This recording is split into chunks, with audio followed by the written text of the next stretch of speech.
So I'm going to kind of start off with a little bit of my background and how I got here. As you guys know, my name is Haley Hernandez and my mom is Mrs. Hernandez.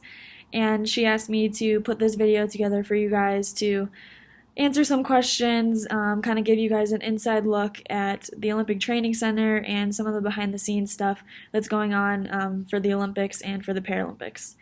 So, for starters, I graduated from Hebron High School in 2013, and after that, I went to Indiana University where I got a degree in sports journalism. After that, I interned over the summer at Sporting News out in Charlotte, North Carolina, and then I moved out here in November to Colorado Springs to start my internship with the United States Olympic Committee.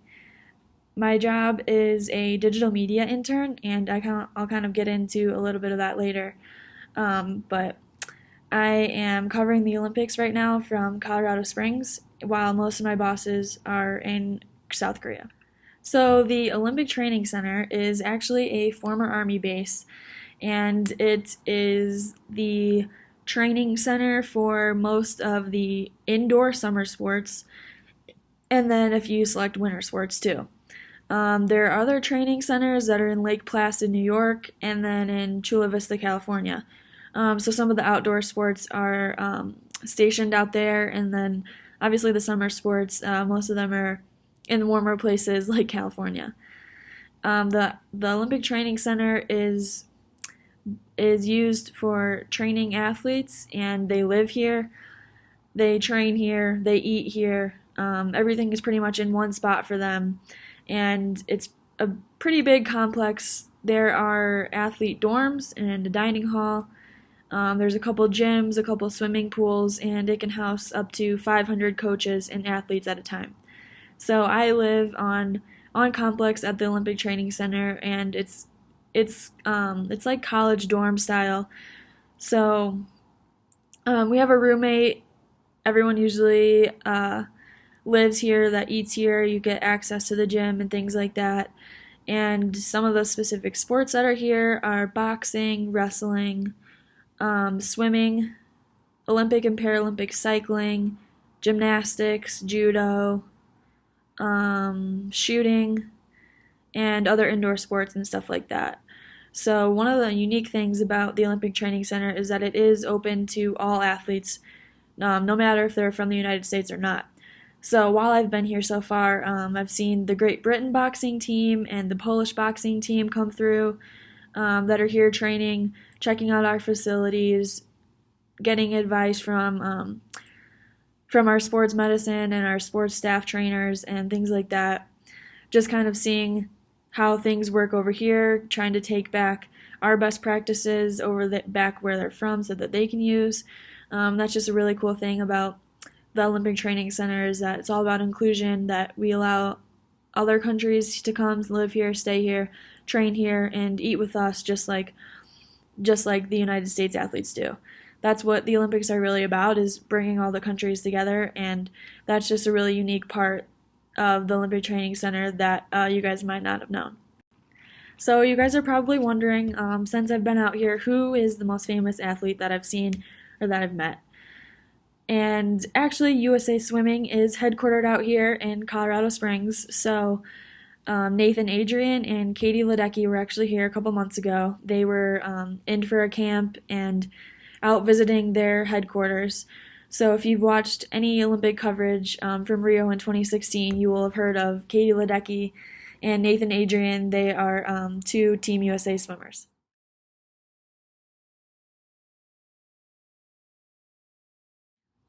The athletes that live at the Olympic Training Center have access to the same dining hall that I do. It's open about 15 hours a day, and it's in a pretty central location on the training center complex. It's buffet style, so you can come in and eat as many times as you want, pretty much whenever you want, and it's mostly healthy food, but there's also some treats. For example, they have Hot Fudge Friday, and it just is really convenient for the athletes because they can come grab whatever they need to fit their meal plans, to fit their training plans, and to fit their schedules, whether it's before training, after training, different things like that. So I can show you guys a little bit around the dining hall here. So there's a salad station. There's also an ice cream machine, which is always a huge hit. There's a grill where you can get fresh burgers, fries, and things like that. And then there's like the hot food line in the middle. There's soups, different things, yogurt, smoothies. In the breakfast line, there's eggs, potatoes, usually a breakfast meat like bacon or sausage, fresh fruit. Lunch and dinner are usually a lot of meat, rice, and vegetables. And I can show you guys a menu here to kind of see what the different options are. The meals rotate on a set schedule, so if you don't like something, don't worry, you probably won't get it again for a few weeks. And if you do like something, they recommend that you get a box because the meals rotate on a 4 to 6 week schedule. So if you find your favorite meal, eat it while you can. So Indiana is about 700 to 800 feet in elevation, and Colorado Springs is up in the mountains. It's on the eastern foot of the Rocky Mountains, and it's about 6,000 feet in elevation. So that's a big difference from Indiana over to Colorado. And that altitude change helps the athletes train at the highest level to make sure that they're in the best shape possible that they can be in. The higher altitude makes breathing harder, and it gives you more of a strenuous workout by doing less activity. So that really helps the athletes get the most out of their training. So having the Olympic Training Center stationed up here in Colorado Springs is very beneficial to the athletes, and it's something that not a lot of people training get to experience. So for our athletes to live here for a couple years at a time in order to train for their competitions and for the Olympics and to work on making an Olympic team is something that's very special about the training center. The athletes don't exactly have a lot of free time, but if they do, again, the elevation and the altitude is definitely something that they get outside and take advantage of. And I can show you guys some pictures. Here are different hiking spots, different things that the athletes can go to do around Colorado Springs. All of this stuff is within like a 20-minute drive, so if the athletes have a day off or an afternoon off, they really like to get outside and go exploring and stay active at the same time. So here I have pictures of different hiking spots. One of the most famous spots is the Manitou Incline, and this is just exactly what it looks like, stairs that go straight up the side of a mountain. And whether you run this, walk this, hike this, whatever it may be, it's a great exercise. I could barely do it myself, so it just kind of gives you guys an idea of what kind of shape these athletes have to be in year round in order to compete at the levels that they do. Athletes train probably between 4 and 6 hours a day, depending on their sport and depending on where they're at in their season. Most of them have been away from home for a couple years, which might sound scary, but if you're working on making an Olympic team, then your whole life is dedicated to your sport. So there are athletes that are here right now that are training for the 2020 Olympics, Summer Olympics, and even further beyond that. There's younger athletes that are here, there's older athletes that are here. It's all a mix of range in ages and range in sports. Some of them have been here for longer than others, but it rotates mostly on the Olympic schedule. So if you're here and you're a resident athlete, which means you have been invited to come based on where you're kind of at in relation to the other athletes in your sport. If you're in that top percentage, you can be invited to come here and live here, train here, and hopefully get your best shot at making the Olympic team. So those are the resident athletes, and then we also have camps that come through pretty regularly. The camps can stay anywhere to just a weekend to a couple weeks. The younger camps that come through, they can be in middle school and high school, and they're usually here for shorter durations of time. But then the bigger teams that come through can be here for a couple weeks at a time. The resident athletes they always get priority. They live here, this is their home. So if the gym is crowded or things like that, the resident athletes will take the priority there.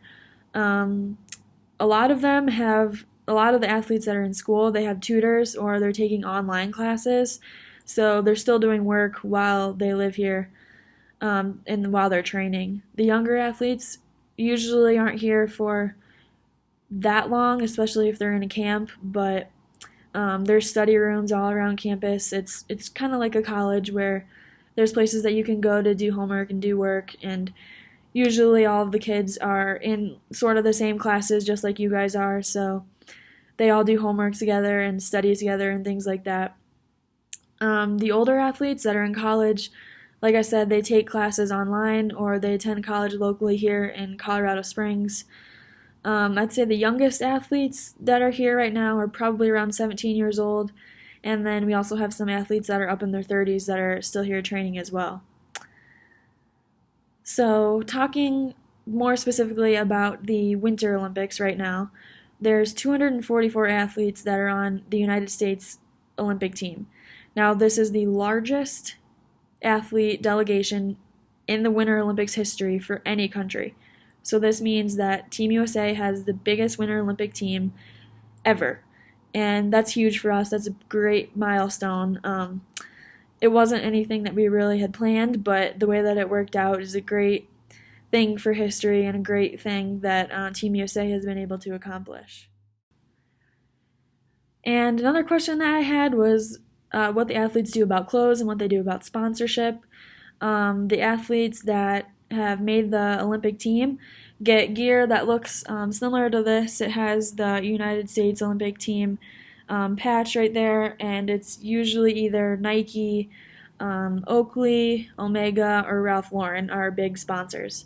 The athletes that are competing in the 2018 Olympic Games, they before making it all the way to South Korea, they stopped in Seoul to go through what is called team processing.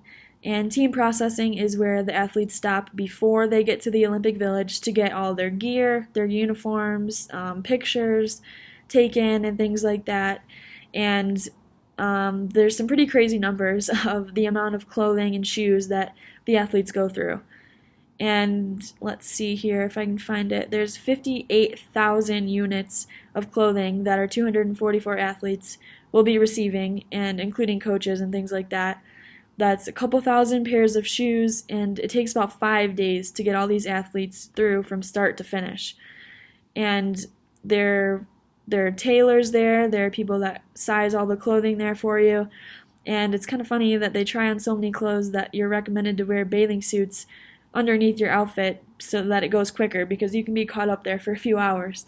And after a long day of traveling, the athletes still have to make it to South Korea, so any way that they can speed up that process, they're encouraged to do so. But that's one of the most important moments for any Olympian, is to go through team processing, to get this gear, to finally see that, to have the proof that you're an Olympian, that it's really going to sink in as soon as you try on all that clothing.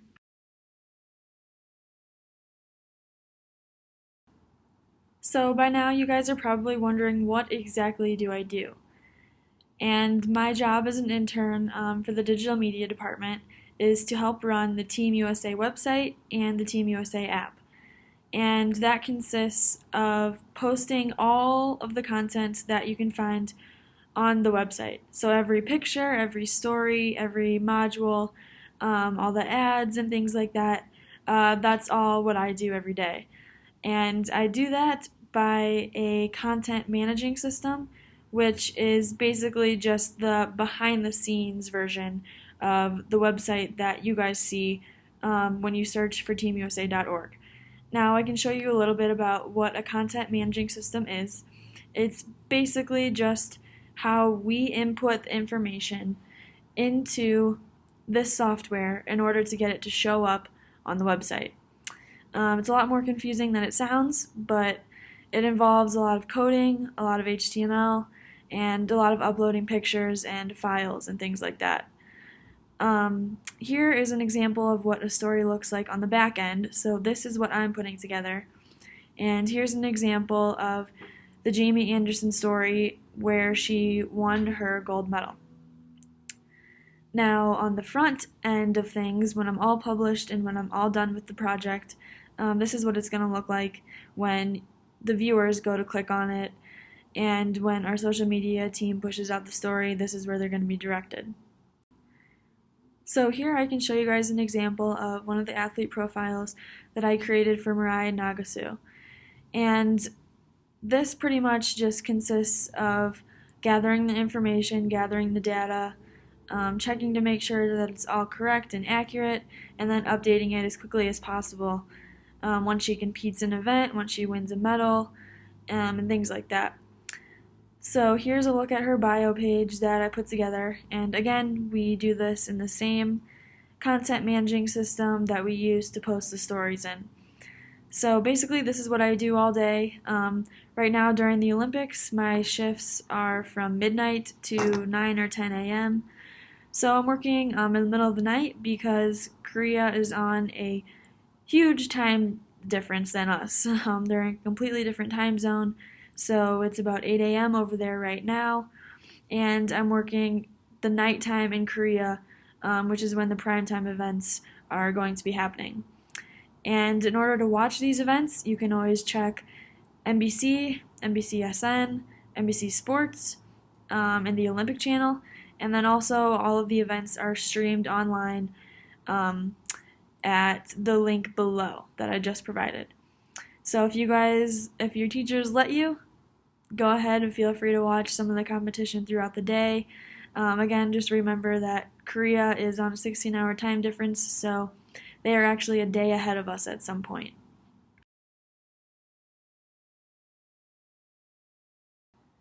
One of the most complicated parts of the Winter Olympics is determining who makes the team and determining when they made the team.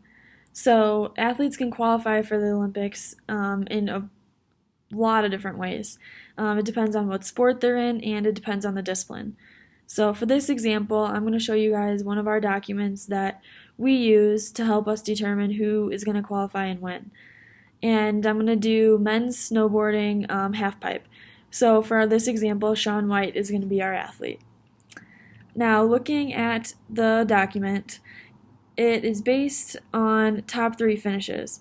And there's different qualifying events that Shaun White would need to place in the top 3 spots in order to have a shot at making the Olympic team. So as you can see in Copper Mountain, Shaun White got 3rd place. The 1st place was not an American, 2nd place was Ben Ferguson, and then the bronze was Shaun. So for being the 2nd American on the podium, Shaun White would receive 800 points. Now, in Breckenridge, the next week, Shaun White did not place, so he did not receive any points. Now, at Snowmass in January, Shaun won gold, so as the top American on the podium, Shaun would receive 1,000 points. Based on his 2 podium finishes, Shaun would have 1,800 points. Now, he qualified on January 13th along with Jake Pates and Ben Ferguson because those were the 3 athletes in the snowboarding halfpipe that had the most points. And as you can see here below, the points are reflected as their final standings, with Shaun White, Ben Ferguson, and Jake Pates earning the top 3 spots. Now, the U.S. ski and snowboard selection added Chase Josie to the team in order to complete the USA quota spots. I hope that makes sense. If you guys have any questions, please feel free to reach out, and I can go into some more detail with that.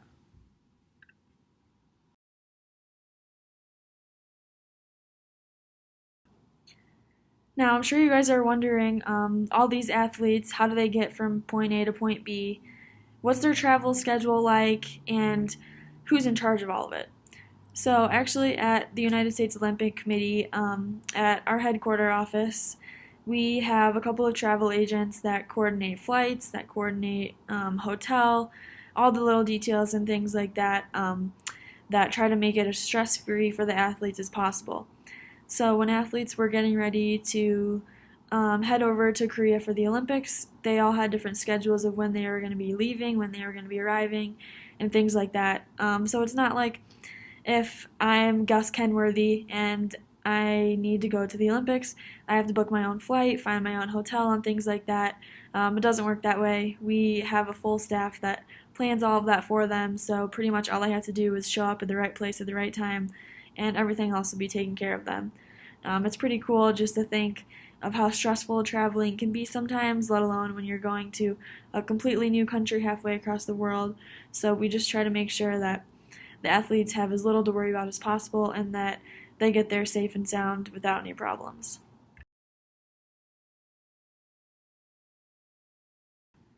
Now, the Olympics aren't in the same spot every year. As you guys might have noticed, that in 2016 they were in Rio de Janeiro, Brazil, and now in 2018 for the Winter Olympics they're in Pyeongchang, South Korea. Athletes have really no say in this situation, no say in the decision. It's all the International Olympic Committee that awards these cities, the host cities, to be the next site of the Olympics. Now, we just had some big news that Salt Lake City is going to be bidding for 2030 Olympics, which seems pretty far off right now, but if you think about it, the host cities start planning for the Olympics usually about 5 to 10 years in advance. There's millions of dollars that go into it. There's hundreds and thousands of people that are involved in making the decision and putting together an Olympic venue and everything that goes on behind the scenes there. So it's pretty political when you think about it, with the bidding wars and things like that that go on.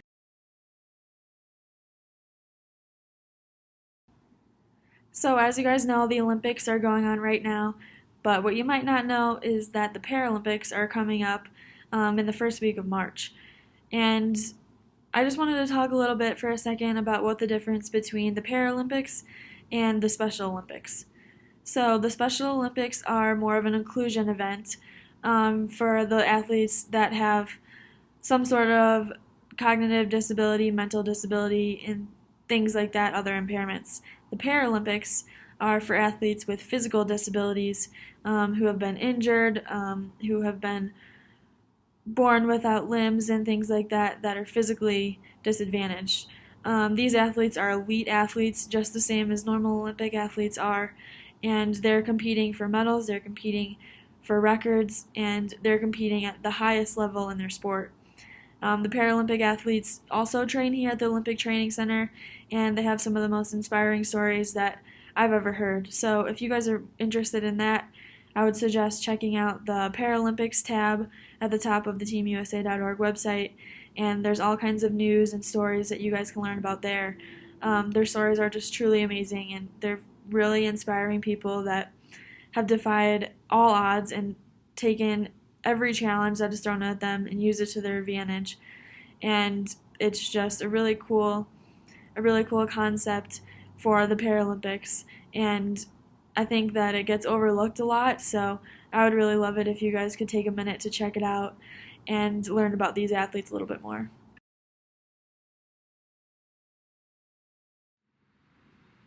Thank you guys for watching this video. I hope that you were able to learn something and that I was able to answer most of your questions. If there's anything else that you guys would like to know or would like to see, feel free to reach out, and I'll do my best to get that to you guys. I think that's all that I have for right now. So again, go Team USA, and I hope you guys are enjoying the Olympics.